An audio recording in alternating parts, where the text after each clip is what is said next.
Worship your Holi name. ಸ್ತೋತ್ರ. ಬನ್ನಿರಿ, ನಮ್ಮ ನಿರ್ಮಾಣಿಕನಾದ ಯೆಹೋವನಿಗೆ ಸಾಷ್ಟಾಂಗವೆರಗಿ ಆರಾಧಿಸೋಣ. ಉನ್ನತೋನ್ನತಗಳಲ್ಲಿ ಇರುವಾತನಿಗೆ ಆರಾಧನೆ. ಸಾವನ್ನು ಗೆದ್ದು ಮರಣವನ್ನು ಜಯಿಸಿದಂತ ನನ್ನ ಯೇಸು ರಾಜನಿಗೆ ಸ್ತೋತ್ರ. ಆತನೇ ಪುನರುತ್ಥಾನವು ಜೀವವೂ ಆಗಿದ್ದಾರೆ. ಓ, ಆತನನ್ನು ಆರಾಧಿಸೋಣ. ಜೀವದಿಂದೆದ್ದವನೇ, ನಿಮ್ಮನ್ನು ಆರಾಧನೆ ಮಾಡುವೆ ಎಂದು ಹೇಳಿ ಆತನನ್ನು ಆರಾಧಿಸೋಣ. Hallelujah. Praise you, Jesus. Worship you, Lord. Oh, we love you, Lord. Thank you, Lord. ಸ್ತೋತ್ರ ಕರ್ತನೇ. ಓ, ಸ್ತೋತ್ರ ಯೇಸುವೇ. ಜೀವದಿಂದೆದ್ದವನೇ, ನಿಮ್ಮನ್ನು ಆರಾಧನೆ ಮಾಡುವೆ. ಜೀವದ ಅಧಿಪತಿಯೇ, ನಿಮ್ಮನ್ನು ಆರಾಧನೆ ಮಾಡುವೆ. Hallelujah. Worship you, Lord. Praise your holy name.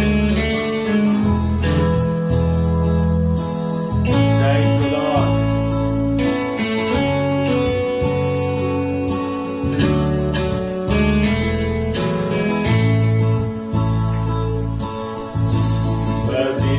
ಬದಿದೆದ್ದವನೇ, ನಿಮ್ಮನ್ನಾರಾಧನೆ ಮಾಡುವೆ. ಜೀವದ ಅಧಿಪತಿಯೇ, ನಿಮ್ಮನ್ನಾರಾಧನೆ ಮಾಡುವೆ. ಜೀವದಿಂದೆದ್ದವನೇ, ನಿಮ್ಮನ್ನಾರಾಧನೆ ಮಾಡುವೆ. ಜೀವದ ಅಧಿಪತಿಯೇ, ನಿಮ್ಮನ್ನಾರಾಧನೆ ಮಾಡುವೆ. Hallelujah, hosanna. Hallelujah, hosanna. Hallelujah, hosanna. Hallelujah, hosanna. Hallelujah, hosanna. Hallelujah, hosanna. Hallelujah, hosanna. Hallelujah, hosanna. ಮರಣವ ಗೆದ್ದವನೇ, ನಿಮ್ಮನ್ನಾರಾಧನೆ ಮಾಡುವೆ. ಪಾತಾಳ ಜಯಿಸಿದವನೇ, ನಿಮ್ಮನ್ನಾರಾಧನೆ ಮಾಡುವೆ. ಮರಣವ ಗೆದ್ದವನೇ, ನಿಮ್ಮನ್ನಾರಾಧನೆ ಮಾಡುವೆ. ಪಾತಾಳ ಜಯಿಸಿದವನೇ, ನಿಮ್ಮನ್ನಾರಾಧನೆ ಮಾಡುವೆ. Hallelujah, hosanna. Hallelujah, hosanna. Hallelujah, hosanna. Hallelujah, hosanna. Hallelujah, hosanna. Hallelujah, hosanna. Hallelujah, hosanna. Hallelujah, hosanna. Hallelujah, hosanna. Hallelujah. ಕರ್ತನನ್ನು ಆರಾಧಿಸುವುದು ಯುಕ್ತವಾಗಿದೆ. Worship the Lord in spirit and truth. Oh, he is a great king. Oh, his kingdom never fall down. Oh, Master, we worship you, Lord. Your kingdom is established forever and ever and ever. Lord, we worship you, Jesus. Hallelujah. Glory to the Lamb of God. Grebera horamana karasiba la roda mananteke. Ori babatarina roda mala saigiri alama. Rabala la shora mala randa mala shigiri balama. We worship you, Lord. We praise you, Lord. Hallelujah. Thank you, Lord. Worship you.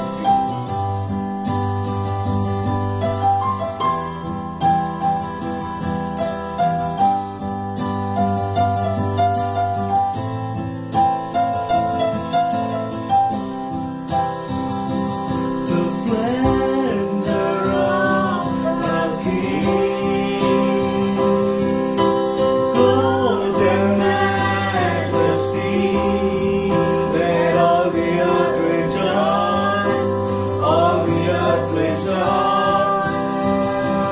He wraps himself in light, and darkness tries to hide, and trembles at his voice, trembles at his voice. How great is our God? Sing with me, how great is our God? And all to see how great is our God.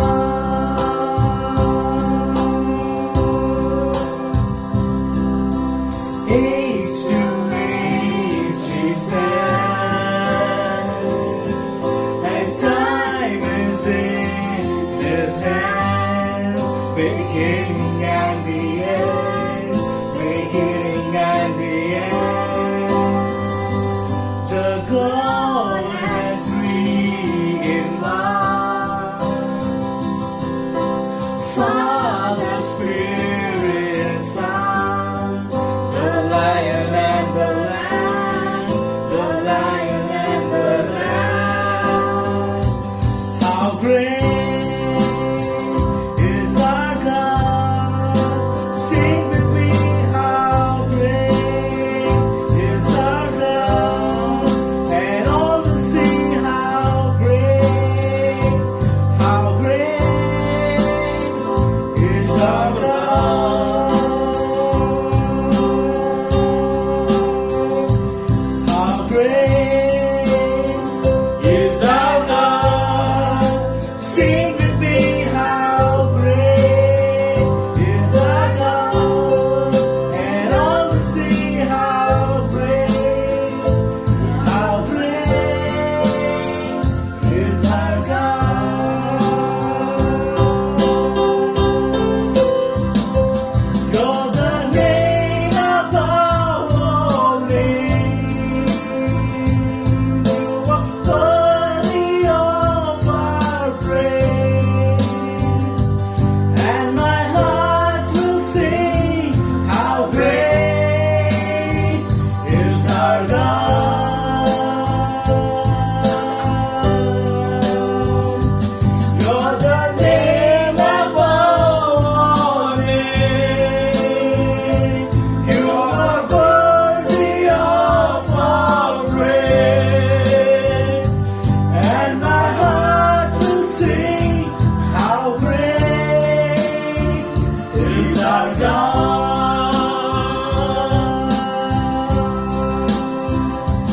How great is our God? Sing with me, how great is our God? And all to see how great Praise is our How God. great you are, is our God. Hallelujah. Oh, glory, How Lord. great is our God. Praise you, Lord. Praise you. Sing with me, how great is our God, and all to Thank see you, Lord. how great is our God. Glory, Lord. Glory, Lord. Glory, Lord. Wonderful. You're the name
ಅದನ್ನು ಆರಾಧಿಸುತ್ತಲೇ ಇರ್ತಾರೆ ಯಾವಾಗ.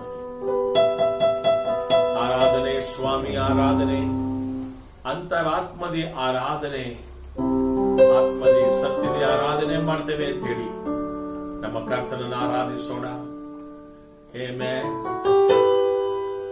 ಆರಾಧನೆ ಸ್ವಾಮಿ ಆರಾಧನೆ, ಅಂತರಾತ್ಮದಿ ಆರಾಧನೆ, ಆರಾಧನೆ ಸ್ವಾಮಿ ಆರಾಧನೆ, ಅಂತರಾತ್ಮದಿ ಆರಾಧನೆ. ಸ್ತೋತ್ರ.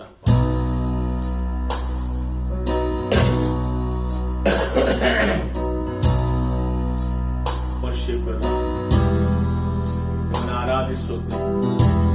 ಅನುದಿನವೂ ನಮ್ಮ ಭಾರವನ್ನ ಹೊರುವಂತ ದೇವರಿಗೆ ಆರಾಧನೆ.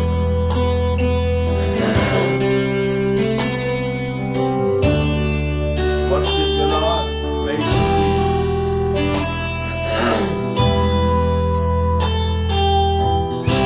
Thank you, Lord.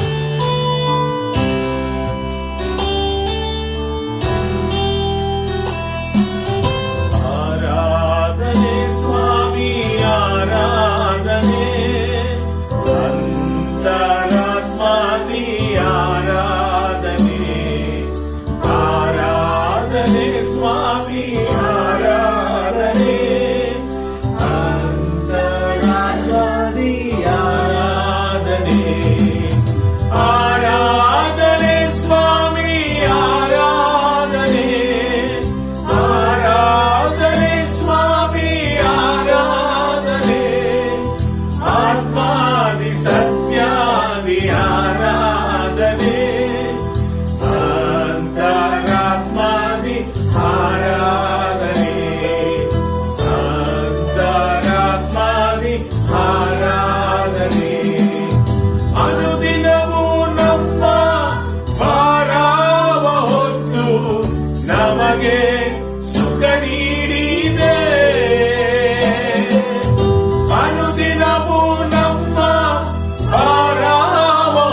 Shabala Hariboda Maladara Bala Shantare Orikara Babalandaraba ನಿಮನಾರಾಧಿಸುತ್ತೇವೆ ಕರ್ತನೇ.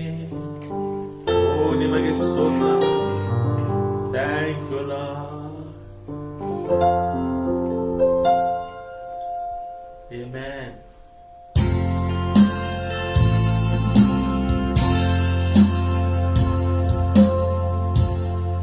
We worship you. We give all the glory. Harabalari mantala shamana nadara balandara balundana ridoshiki anta.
Lay behind the stone, you live to die, rejected and alone, like a rose, trampled on the ground. You took the fall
on the ground. You took the fall and taught down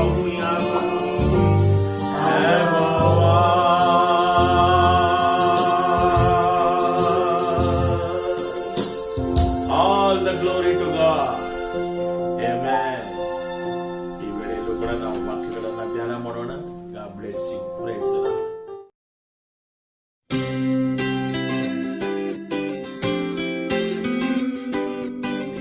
ವಂದನೆಗಳು.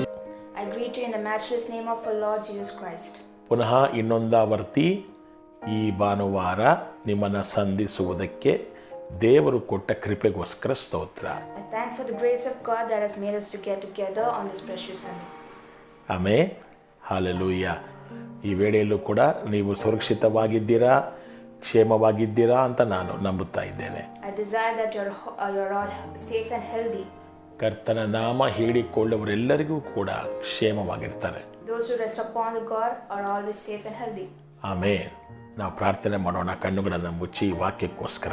Let us all bow down our heads before we meditate upon the word of God. ಪ್ರೀತಿಯುಳ್ಳ ತಂದೆಯಾದ ದೇವರೇ, Dear precious Jesus, ಈ ವಾಕ್ಯಗಳನ್ನು ಹಂಚಿಕೊಳ್ಳುವುದಕ್ಕೋಸ್ಕರ in order to reveal and share this message of Father, ಪವಿತ್ರ ಆತ್ಮನು ಸಹಾಯ ಮಾಡುವಂತೆ I ask Holy Spirit to help me, Lord, ಯೇಸು ಕ್ರಿಸ್ತನ ನಾಮದಲ್ಲಿ in the name of our Lord Jesus ನಾವು Christ. ಬೇಡಿಕೊಳ್ತಾ ಇದ್ದೇವೆ. I pray, Father, ಈ ವಾಕ್ಯಗಳು that these words ಪ್ರಕಟಣೆಯೊಂದಿಗೆ with revelations ಶುದ್ಧವಾಗಿ ಬರುವಂತೆ come as healthy and pure. ಯೇಸುವಿನ ನಾಮದಲ್ಲಿ In mighty name of Jesus ನಾವು Christ, ಬೇಡಿಕೊಳ್ತೇವೆ.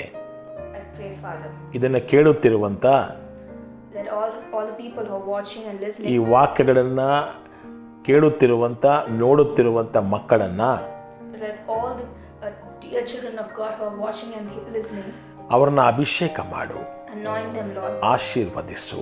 bless them, Father. ಅವರಿಗಿದು ಪ್ರಯೋಜನವಾಗಿರಲಿ. Let this be useful to them. ಆತ್ಮಿಕ ಜೀವಿತದಲ್ಲಿ ಬೆಳೆಯುವಂತೆ Let this be useful to them in their spiritual lives. ಯೇಸುವಿನ ನಾಮದಲ್ಲಿ ತಂದೆ, In the mighty name of Jesus Christ, I pray. Amen. Amen. ಕಡೆಯ ವಾರದಲ್ಲಿ Last week, ನಾವು ವಿಮೋಚನಾ ಕಾಂಡದಿಂದ 1ನೇ ಅಧ್ಯಾಯದಿಂದ ಧ್ಯಾನ ಮಾಡುವುದಕ್ಕೆ ಶುರು ಮಾಡಿದ್ದೇವೆ. we started meditating on Exodus chapter 1, from Exodus chapter 1. ಕೊನೆಯ ವಾರದಲ್ಲಿ ನಾವು ಎಕ್ಸೋಡಸ್ ವಿಮೋಚನಾ ಕಾಂಡ ಅನ್ನುವುದಕ್ಕೆ ಅರ್ಥವನ್ನು ನೋಡಿದ್ವಿ. We saw what the Exodus word means, that is pulled out or drawn out, ಇಲ್ಲ ಹೊರಗಡೆ ಬರುವಂಥದ್ದು ಎನ್ನುವಂಥದ್ದು ಅರ್ಥ. coming out.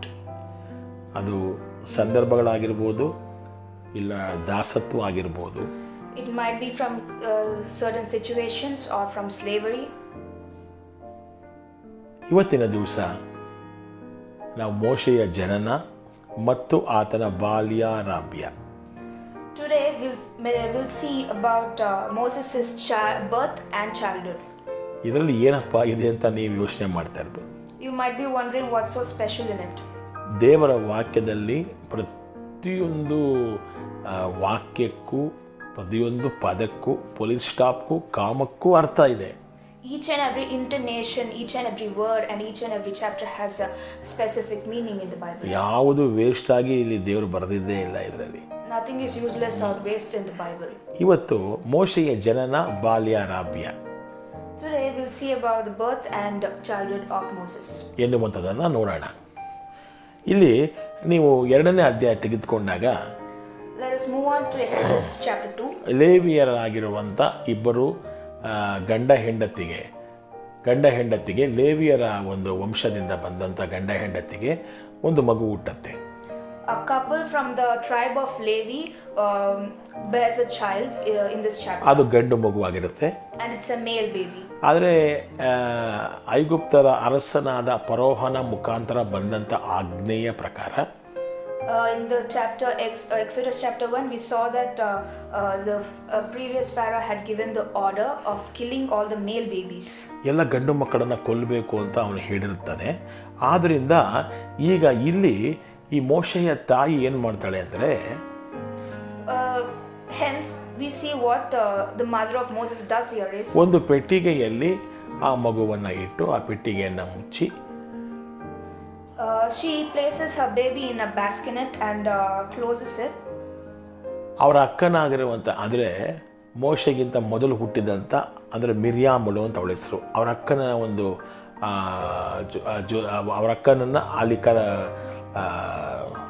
ಆ ಒಂದು ನೈಲ್ ನದಿ ಹತ್ರ ಕರ್ಕೊಂಬಂದು ಆ ಪೆಟ್ಟಿಗೆ ಇಟ್ಬಿಟ್ಟು ಅವ್ರ ಅಕ್ಕನನ್ನು ಕಾಯಿ ಅಂತೇಳಿ ಬಿಟ್ಟು ದೂರದಲ್ಲಿ ನಿಂತ್ಕೊಂಡಿರ್ತಾಳೆ. She keeps the baby in a basket and makes it to flow in the river and asks the elder sister of Moses, that is Miriam, to report her about the whereabouts of how the baby, where the baby is going. ಯಾಕಂದರೆ Nile ನದಿಯಲ್ಲಿ ಪ್ರತಿ ದಿವಸ ಇವರಿಟ್ಟಿರುವಂಥ ಸಮಯದಲ್ಲೇ ಫರೋಹನ ಮಗಳು ಸ್ನಾನ ಮಾಡುವುದಕ್ಕೆ ಬರುತ್ತಾಳೆ. Because at that time, that particular time, the daughter of Pharaoh comes to bath in the river of Nile. ಅದೆಲ್ಲ ಗೊತ್ತಿದ್ದೇ ಇವ್ರಿಗೆ ಕೆಲಸ ಮಾಡ್ತಾ ಇದ್ದಾರೆ. ಈಗ knowing that they does this, ಅಲ್ಲಿ ದೂರದಲ್ಲಿ ಮಿರ್ಯಾಮಳು ಕಾಯ್ತಾ ಇದ್ದಾಳೆ. Miriam is watching and ಬಚ್ಚಿಟ್ಕೊಂಡು ನೋಡ್ತಾ ಇದ್ದಾಳೆ ಏನು ನಡೆಯುತ್ತೋ ಅಂತ. she's hiding and watching everything about. ಇನ್ನೊಂದು ಕಡೆಯಲ್ಲಿ ಅವ್ರ ತಾಯಿ ಇದ್ದಾಳೆ. And on the other side, mother of Moses. ಈಗ ರಾಜಕುಮಾರಿ ಈಗ ಆ ಪೆಟ್ಟಿಗೆಲಿರುವಂಥ ಮಗುವನ್ನು ಆಕೆ ನೋಡ್ತಾಳೆ. And she sees the baby in a basket. ಆ ಮಗುವನ್ನು ತೆಗೆದುಕೊಂಡು ನೋಡಿ ಬಹಳ ಸಂತೋಷ ಪಡ್ತಾಳೆ. ಮಗು ತುಂಬ ಮುದ್ದಾಗಿರುತ್ತೆ. She sees that the baby is very beautiful and cute and she feels very happy for it. ಅವಳ ಕೈಯಲ್ಲಿ ಆ ಮಗುವನ್ನು ತೆಗೆದುಕೊಂಡ ಒಡನೆ As soon as she picks the baby in her arms, Miriam ಏನು ಮಾಡ್ತಾಳೆ, ಓಡಿ ಬರ್ತಾಳೆ. ಅಂದರೆ ಮೋಶೆಯ ಅಕ್ಕ ಓಡಿ ಬಂದು Miriam runs towards her. ರಾಜ್ಕುಮಾರಿ, ಈ ಮಗುವನ್ನು ಬೆಳೆಸೋದಕ್ಕೆ ಮೊಲೆಕೂಸು ಅಂದರೆ ಹಾಲು ಕೊಡೋದಕ್ಕೆ ಇಬ್ರಿಯರ ಸ್ತ್ರೀಯರನ್ನ ಕರ್ಕೊಂಡು ಬರಲ್ಲ ಅಂತ ಕೇಳ್ತಾಳೆ. She asks the daughter of Pharaoh, saying that, oh the princess, can I bring nurses to feed this baby? ಆಗ ಅವಳು ಹಾಗೆ ಮಾಡಮ್ಮ ಅಂತ ಹೇಳಿದಾಗ ಅಲ್ಲೇ ಇವರ ಮೋಶೆಯ ತಾಯಿ ಇರ್ತಾಳೆ, ಅವಳನ್ನ ಕರ್ಕೊಂಡು ಬರ್ತಾರೆ. As soon as the daughter of Pharaoh agrees to it, she brings the own mother of Moses. ಈಗ ರಾಜಕುಮಾರಿ ಅವಳ ಕೈಲಿ ಮಗುವನ್ನು ಕೊಟ್ಟು ಈ ಮಗುವನ್ನು ನನಗೋಸ್ಕರ ಬೆಳೆಸಮ್ಮ. The daughter of Pharaoh gives the baby into the mother of Moses' hands. ಅದಕ್ಕೆ ಈ ಹುಡುಗನು ಬಾಲಕನಾದಾಗ ನನ್ನ ಅರಮನೆಗೆ ಕರ್ಕೊಂಡು ಬಾ. As soon as the baby reaches mid-age, bring him into my palace. Okay, ಇದೇ ರೀತಿ ಆಗತ್ತೆ, ನೆರವೇರುತ್ತೆ. 10ನೇ ವಾಕ್ಯ ನೋಡಬೇಕಾದ್ರೆ ಅಲ್ಲಿ ವಾಕ್ಯ ಹೇಳ್ತಾ ಇದೆ, ಫರೋಹನ ಕುಮಾರ್ತೆಯ ಬಳಿಗೆ ಆ ಹುಡುಗನು ಬೆಳೆದಾಗ 10th ವರ್ಡು, ಅವನನ್ನು ಫರೋಹನ ಕುಮಾರ್ತೆಯ ಬಳಿಗೆ ತೆಗೆದುಕೊಂಡು ಬಂದಳು. ಅವನು ಆಕೆಗೆ ಮಗನಾದನು. ಅವತ್ತಿಂದ ಆಕೆಗೆ ಮಗನಾದನು. ಯಾರು? ಮೋಶೆನಾದ ಮಗನಾದ. ಅಲ್ಲಿ ತನಕ ಅವನಿಗೆ ಹೆಸರಿಟ್ಟಿಲ್ಲ. ನೀವು ವಾಕ್ಯ ನೋಡ್ಕೊಳ್ಳಿ, ಮುಂದಕ್ಕೆ ಹೇಳ್ತಾರೆ. ಈಗ ಮಗನಾದನು. Exodus chapter 2 verse 10, and the child grew and she brought him to Pharaoh's daughter and he became her son, and she called him Moses, for she said, because I drew him out of water. Yes, ಈಗ ಅವನು ಮಗನಾದನು. ಆವಾಗ ಮೇಲೆ ಅವನ ಹೆಸರಿಟ್ಟು ಅವಾಗಿಟ್ಲು ಮೋಶೆ ಅಂತ ಇಟ್ಲು. ಯಾಕಂದರೆ pulled out. ಮೋಶೆ ಅಂದ್ರೆ ಅರ್ಥ ಏನಂದರೆ ಹೊರಗಡೆ ಎಳ್ಕೊಂಡವನು, ಅಂದರೆ ನೀರಿನಿಂದ ಎಳ್ಕೊಂಡವನು ಅಂತ ಅರ್ಥ. ಅದಕ್ಕೆ ಮೋಶೆ ಅಂತ ಹೆಸರಿಟ್ಲು ಅವಳು. Until then he wasn't called Moses, because he was drawn out from the water, he was named Moses from then. ನೋಡಿ, ಈತ ಮೋಶೆ ಹುಟ್ಟಿದ್ದು ಮತ್ತು ಕಾಪಾಡಲ್ಪಟ್ಟಿದ್ದು ದೇವರ ಉದ್ದೇಶನೇ ಅದು. We see that Moses was saved and protected because it was God's purpose. ನೋಡಿ, ಈ ಒಂದು ಅಧ್ಯಾಯದಲ್ಲಿ 2ನೇ ಅಧ್ಯಾಯದಲ್ಲಿ 3 ಭಾಗವಾಗಿ ನೋಡಬಹುದು ನಾವು. We can see the chapter 2 in 3 divided parts. ಏನಂತ ಹೇಳಿದ್ರೆ, ಮೊದಲನೇದಾಗಿ ಉದ್ದೇಶ. First one is the purpose. ಎರಡನೇದಾಗಿ ಸುಭದ್ರತೆ. Second one is the preservance. ಮೂರನೇದಾಗಿ ಆಲೋಚನೆ ಇಲ್ಲ ದೇವರ ದಿಟ್ಟ. Third one is the will or plan of God. Amen. Hallelujah. Thank you Lord. ಅವನು ಹುಟ್ಟಿದಾಗಲೇ ಸಾಯ್ಬೇಕಾಗಿತ್ತು. ಮೋಶೆ ಹುಟ್ಟಿದಾಗಲೇ ಸಾಯ್ಬೇಕಾಗಿತ್ತು. Moses had to be dead right after his birth. ಆದರೆ ಅವನು ಹುಟ್ಟಿದ ಒಡನೆಯೇ ಅವನು ಕಾಪಾಡಲ್ಪಟ್ಟ. But he was protected right from his birth. ದೇವರ ಒಂದು ಆಶ್ರಯ ಅದು. That is God's protection. ದೇವರು ಕಾಪಾಡಿದ ರೀತಿ ಅದು. That is the way of God's protection. ನಮ್ಮೆಲ್ಲರ ಜೀವಿತದಲ್ಲೂ ಕೂಡ in all our lives ದೇವರ ಒಂದು ಉದ್ದೇಶ ಇದೆ. we have God's purpose. ಈ ಮೋಶೆಯ ಜೀವಿತದಲ್ಲಿ ಒಂದು ಉದ್ದೇಶ ಇದ್ದಿದ್ದರಿಂದಲೇ only because because Moses had a purpose and plan in his life, ಮೋಶೆ ಸಾಯೋದ್ರಿಂದ ತಪ್ಪಿಸ್ಕೊಂಡ. Moses was saved from the death. ಆಮೇಲೆ ಕಾಪಾಡಲ್ಪಟ್ಟ. ಅದೇ ಥರ ನಮ್ಮೆಲ್ಲರ ಜೀವಿತದಲ್ಲೂ ಕೂಡ ದೇವರ ಒಂದು ಉದ್ದೇಶ ಇದೆ. Likewise, all of us have a God's purpose in our ನಾವು lives. ಹುಟ್ಟಿದ್ದು ಕೂಡ ಕರ್ತನ ಉದ್ದೇಶದಿಂದಲೇ. Even our births are is God's ನಾವು purpose. ತಾಯಿಯ ಗರ್ಭದಲ್ಲಿ ಉಂಟಾಗಿದ್ದು ಕರ್ತನ ಉದ್ದೇಶದಿಂದಲೇ. Even our form in mother's womb is also God's purpose. 139ನೇ ಕೀರ್ತನೆ ಆ ರೀತಿ ಹೇಳುತ್ತೆ. Psalms chapter 139 speaks ಗಲಾತ್ಯರು about 1:15 ಆ ರೀತಿನೇ ಹೇಳುತ್ತೆ. this. Galatians 1:5 speaks about this. ತಾಯಿಯ ಗರ್ಭದಲ್ಲಿ ಇದ್ದಾಗಲೇ ದೇವರು ನಮ್ಮನ್ನ ಅರಿತಿದ್ದಾನೆ. Even before I took a form in the mother's womb, I was known by God. ನಾವ್ಯಾರು ಉದ್ದೇಶ ಇಲ್ಲದೆ ಹುಟ್ಟಲಿಲ್ಲ ಈ ಲೋಕದಲ್ಲಿ.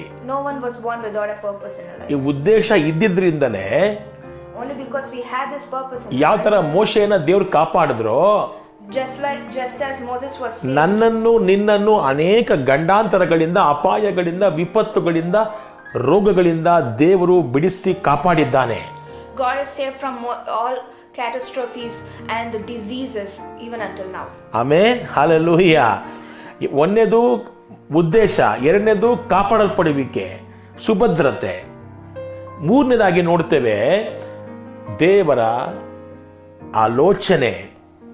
First one is the God's purpose, second one is the God's preservance or the protection, and the third one is the plan of God. Hallelujah. ಮೂರನೇದಾಗಿ ನೋಡ್ತೇವೆ ಇವನೇನ್ ಮಾಡ್ತಾನೆ, ಮೋಶೆ ಮಿದ್ಯಾನ್ ದೇಶಕ್ಕೆ ಓಡಿ ಹೋಗೋದು ನೋಡ್ತಾ ಇದ್ದೇವೆ. Third one, we see that as a third part, we see that Moses flees. ಮೋಶೆ ಬೆಳೆದ ಮೇಲೆ After Moses' growth, ನಾನು ನನ್ನ ಜನಗಳ ಬಳಿಗೆ ಹೋಗಿ ಬರ್ತೇನೆ. Moses decides to go to his own people. ಯಾಕೆಂದ್ರೆ ಅವ್ರನ್ನ ನೋಡ್ಕೊಂಡು ಬರ್ತೇನೆ, ಅವ್ರು ಯಾವ ತರ ಇದ್ದಾರೆ ಅಂತ ನೋಡೋದಕ್ಕೆ ಬರ್ತಾನೆ. He goes to see and confront how the Israelites are being treated in Egypt. ಈಗ ಅವರು ಐಗುಪ್ತ ದೇಶದಲ್ಲಿ ಇಸ್ರೇಲ್ ಜನಗಳು ದಾಸತ್ವಕ್ಕೆ ಒಳಗಾಗಿದ್ದಾರೆ. Israelites are being treated as slaves in the land of Egypt. ಗುಲಾಮಗಿರಿಯಲ್ಲಿ ಇದ್ದಾರೆ. They are oppressed as slaves. ಈಗ ಅದನ್ನ ನೋಡಿದಾಗ ಇವನಿಗೆ ಅವ್ರ ಮೇಲೆ ಕನಿಕರ ಬರುತ್ತೆ, ಒಂದ್ ಕಡೆ ಕೋಪನೂ ಬರುತ್ತೆ. He feels so kind-hearted and as well as angered at this. ನಾನು ಹೇಗಾದ್ರೂ ಮಾಡಿ ಇವ್ರನ್ನ ಬಿಡಿಸ್ಬೇಕು He decides to revive them somehow. ಅಂತ ಹೇಳಿ ಅವ್ರನ್ನ ಬಿಡಿಸೋದಕ್ಕೆ ಪ್ರಯತ್ನ ಪಡ್ತಾನೆ. And he tries onto it. ಆದರೆ ಅದರ ಸ್ವಂತ ಶಕ್ತಿಯಿಂದ, ಸ್ವಂತ ಬಲದಿಂದ ಸಾಧ್ಯವಾಗೋದಿಲ್ಲ. But it isn't possible by his power or might. ಆಗ ಏನಾಗತ್ತೆ, ಅವನು ಅಲ್ಲಿಂದ ಮಿದ್ಯಾನ್ ದೇಶಕ್ಕೆ ಓಡಿ ಹೋಗ್ತಾನೆ. After incident takes place, he flees to the land of Midian. ಇಲ್ಲಿ ವಾಕ್ಯ ಓದ್ಬೇಕಾದ್ರೆ 23 ಮತ್ತು 24ನೇ ವಾಕ್ಯಕ್ಕೆ ಬರುವಾಗ When we move through the verse of 22 and 23, ಅಲ್ಲಿ ಹೆಡ್ಲೈನ್ಸ್ ಇದೆ ಕನ್ನಡದಲ್ಲಿ, ದೇವರು ಇಸ್ರೇಲರನ್ನು ಬಿಡಿಸುವುದಕ್ಕೆ ಮೋಶೆಯನ್ನು ನೇಮಿಸಿದ್ದು ಅಂತ ವಾಕ್ಯ ಇದೆ. we see a headline stating that God appointed Moses to revive people of Israel from the land of Egypt. ಅಂದ್ರೆ ದೇವರ ಒಂದು ಆಲೋಚನೆ ಈಗ ಅವನ ಮೂಲಕ ನೆರವೇರಬೇಕು. We see that God's plan has to be revealed through Moses. Israel ಜನಗಳ ನಿಟ್ಟುಸಿರು ದೇವರ ಕಡೆಗೆ ಮುಟ್ಟಿದೆ. The signs and groans of Israelites ಈಗ have reached God. ಈಗ ಇವನ ಮೂಲಕ ಅವರನ್ನ ಬಿಡಿಸುವುದಕ್ಕೆ ದೇವರು ಇವನ್ನ ಆರಿಸಿಕೊಂಡಿದ್ದಾರೆ. And God has appointed Moses and chosen Moses to help them out. ಇವತ್ತು ನನ್ನನ್ನು ನಿನ್ನನ್ನು ದೇವರು ಲೋಕದ ಉತ್ಪತ್ತಿಗಿಂತ ಮುಂಚೆನೆ ಆರಿಸಿದ್ದಾನೆ. Even before the creation of the world, God has chosen us.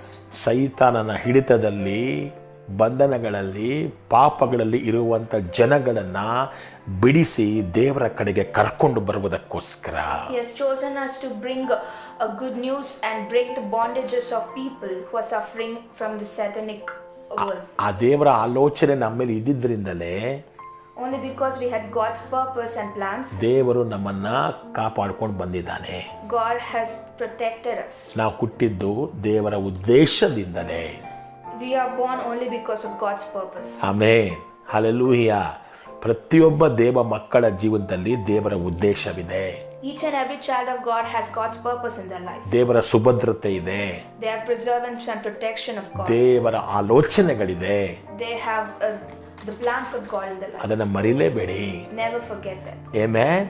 ಈ ಮೋಶೆ ಮುಂದೆ ಬರಬೇಕಾಗಿದ್ದಂತ ಯೇಸು ಕ್ರಿಸ್ತನಿಗೆ ಸೂಚಕ ಇದ್ದಾನೆ. Moses is the symbolization for the coming Christ. Amen. He is a sign for the coming of the Messiah. Amen. Hallelujah. ಆದರೆ ನೀವು ನೋಡಬೇಕಾದ್ರೆ ಇದೇ ಥರ ಹೋಲಿಕೆ ನೋಡ್ಬೋದು ಯೇಸು ಕ್ರಿಸ್ತನ ಜೀವಿತದಲ್ಲೂ ಕೂಡ. We can see the same similarities of incidents in Christ's ಇಲ್ಲಿ life. ಫರೋಹ ಇದ್ರೆ ಅಲ್ಲಿ ಹೆರೋದ ಇದ್ದಾನೆ. Just like Pharaoh, there was Herod too. ಅಲ್ಲಿ ಕೂಡ 2 ವರ್ಷದ ಮಕ್ಕಳನ್ನ ಕೊಲೆ ಮಾಡೋ ಗಂಡು ಮಕ್ಕಳನ್ನ ಅಂತ ಹೇಳ್ಬಿಟ್ಟ ಅವನು. Even then in the New Testament there was an order of killing male babies under 2 years of age. ಆದರೆ ದೇವರು ಕಾಪಾಡಿದ್ರು. But God protected. ತನ್ನ ದೇವದೂತರನ್ನ ಕಳಿಸಿಕೊಟ್ರು. He sent his angels ಯೋಸೇಫನಿಗೆ ಮರಿಗಳಿಗೆ ಗೈಡ್ ಮಾಡ್ತಾ ಹೋದ್ರು ದೇವರು. to instruct and guide Joseph and ಆ Mary ಮಗು ಕಾಪಾಡಲ್ಪಡ್ತು. as to how protect the baby Jesus Christ. Amen. Hallelujah. ಇವತ್ತು ನಾವು ಕೂಡ ಅನೇಕ ಅಪಾಯಗಳಿಂದ, ವಿಪತ್ತುಗಳಿಂದ, ಗಂಡಾಂತರಗಳಿಂದ ಕಾಪಾಡಲ್ಪಟ್ಟಿದ್ದೇವೆ. Even all of us, even you and me, have been protected from a lot of unfavorable situations in our ನಿಮಗೆ lives. ಅವೆಲ್ಲ ಜ್ಞಾಪಕ ಇರ್ಬೋದು. You might remember those. ನಿಮ್ಮ ಚಿಕ್ಕ ವಯಸ್ಸು, ನೀವು ಹುಟ್ಟಿದಾಗ ಅನೇಕ ಘಟನೆಗಳು ನಿಮ್ಮ ಜೀವಿತದಲ್ಲಿ ಜ್ಞಾಪಕ ಇರ್ಬೋದು ನಿಮಗೆ. Right from your childhood, you might remember a lot of unfavorable situations in your life. ಇವೆಲ್ಲ ನಡೆದಿರೋದು ದೇವರ ಉದ್ದೇಶ ಮೊದಲೇ ಇದ್ದಿದ್ರಿಂದಲೇ ದೇವರು ನಮ್ಮನ್ನ ಕಾಪಾಡ್ಕೊಂಡು ಬಂದಿದ್ದಾನೆ. If these situations did not lead our lives into something awful, it's only because of the purpose of God in our lives. ಆತನ ಭವಿಷ್ಯ ಜ್ಞಾನಾನುಸಾರವಾಗಿ ನಮ್ಮನ್ನ ಆತ ನಡೆಸ್ಕೊಂಡು ಬಂದಿದ್ದಾನೆ. It's only because of His foreknowledge and futuristic predestination. ಆದ್ರಿಂದ that is ಪ್ರೀತಿಯ placed for ದೇವ us. ಜನರೇ, That is His love ನಮ್ಮ ಜೀವಿತಗಳಲ್ಲಿ in our lives. ದೇವರ ಉದ್ದೇಶ, His purpose, ಆತನ ಒಂದು ಕಾಪಾಡಲ್ಪಡುವಿಕೆ God's protection, ಮತ್ತು ಆತನ ಆಲೋಚನೆ and His plans ನಮ್ಮ ಮೇಲಿದೆ. is upon us. ಆಮೆನ್.